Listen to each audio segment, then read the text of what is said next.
Nagkikrave pa kayo sa lumpiang Shanghai or lumpiang gulay tapos papunta nyo ng supermarket, wala kayong mabiling wrapper. So napakadali lang palang gawin ng lumpiang wrapper. So tara, samahan nyo ako. So yan, ito yung aking ginawa. So napakadali lang niyang gawin at napakakunti lang ng ingredients. So yan, gumamit lang ako ng 1 cup of flour. And then nilagyan ko siya ng 1 teaspoon ng salt and then minix ko siya. So, after niya, naglagay naman ako dyan ng 1 cup of water. So, mix lang din. And then, pag ganyan na siya, pwede na tayong maglagay ng 1 tablespoon of oil. Vegetable oil or kahit anong oil.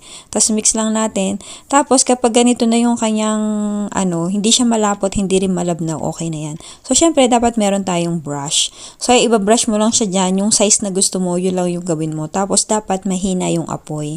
So, yan, ito pala yung mga nagawa ko. Nakagawa ako sa 1 cup ng flour ng 16 pieces. And then, syempre, gagawa tayo nga ng lumpiang Shanghai. So, yan. Ang ginawa ko pala is niluto ko na muna yung giniling. Pwede rin namang hindi, pero kasi mas bet kong lutuin. Dahil malamig na nga yung ating nilutong giniling, so magra-rough na tayo. So, yung ginawa ko pala dito na wrapper is pang Shanghai lang talaga yung size niya. So, yan. Ito na pala yung aking nagawa. Nakagawa ko ng 16 pieces. So, bukas ulit. Kasi nga, ang ginawa ko lang is 1 cup. Pag gagawa kayo ng mas marami, gawin yung 2 cup, 2 cup din ng water. So, yun lang. Napakadali lang niyang gawin. O, diba? Meron na tayong instant lumpiang Shanghai.